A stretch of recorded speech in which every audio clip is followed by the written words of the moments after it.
In any meeting. So ఈ ప్రశ్నను తెలుగులో చదివి వినిపిస్తానమ్మా. కొందరు ఓకే ఆన్సర్ తెలుగులో కూడా రాయవచ్చు. ఆన్సర్ తెలుగులో కూడా రాయొచ్చు. మొదటి ప్రశ్న, what does essence mean to you? Essence అంటే మీకు తెలిసిన అర్థం ఏంటో మీరు రాయండి. ఒకవేళ ఇమీడియట్గా ఏం అనిపించకపోతే వదిలేయచ్చు కూడా. ఇఫ్ యూ ఏది తగ్గకపోతే వదిలేయచ్చు కూడా. You have the freedom. Can you share your first favourite essence memory?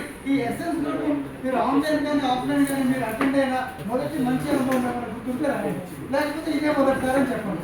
3, what is one idea or value you learn from essence that stayed with you? ఈ ఎసెన్స్ అనేది ఏ విలువల కోసం నిలబడుతుందో అది మీకు ఏమైనా నచ్చితే దీనిలో మీకు నచ్చిన ఒక వాల్యూ గురించి రాయండి. ఏమి పెట్టకపోతే కూడా మీరు you can leave it blank also. 4, who in essence inspired you and how? Essence లో మీకు ఎవరు మిమ్మల్ని ఇన్స్పైర్ చేశారు? ఓకే అండి, అది రాయండి. ఇక్కడ ఎవరో Devi madam has inspired me a lot అని గురించి రాశారు. చదువుతున్నామ్మా నేనేం కల్పించట్లే. So what makes you come back to the sessions? ఈ సెషన్స్ తిరిగి మీరు రావాలంటే దీనిలో ఏమేమి ఉండాలి అది రాయండి.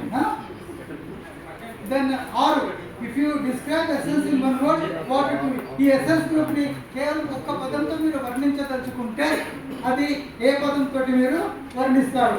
ఓకే అండి, అద్భుతం, what sorry I should not influence you, అలా చేయకూడదు.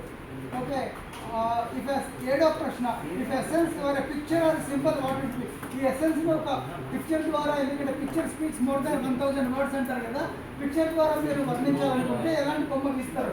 దానికి అరగంట తీసుకోకండి, 1 నిమిషంలో అయిపోతే చేయండి, లేకపోతే వదిలేయండి.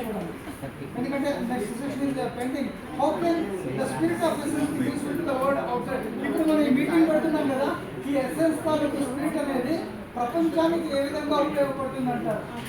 సార్ చెప్పిన మన ఇది ఉంది కదా క్వశ్చన్, వాట్ ఈస్ ఇట్?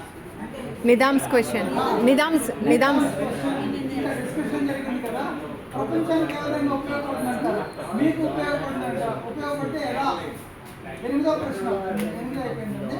9వ ప్రశ్న, what programs or sessions future లో మీరు మరింత ఇంట్రెస్ట్ అటెండ్ కావాలనుకుంటే ఎలాంటి సబ్జెక్టుల మీద ఈ సెషన్స్ ఉంటే బాగుంటుంది? మీ సూచనలు మీరు ఇవ్వచ్చండి. ఓకే అండి, మీ సూచనలు ఇవ్వచ్చు. I think somehow. ఆ తర్వాత లాస్ట్ క్వశ్చన్ అంటే 10వ ప్రశ్న, ఎసెన్స్ అనేది ఒక మనిషి అయితే ఆ మనిషిని మీరు ఎలాగా మీరు అన్ని అంటే ఒక కమెడియన్ థాట్ఫుల్ ఆలోచన మేధావిగా చూస్తారా, లేక అడ్వెంచరస్ ఒక సాహసమైన వ్యక్తి కింద చూస్తారా, లేక వాట్ నేమ్ టు యు? ఒకవేళ ఎసెన్స్ అనే ఒక పేరు ఇస్తే మీరు ఏం పేరు ఇస్తారు? తెలుగులో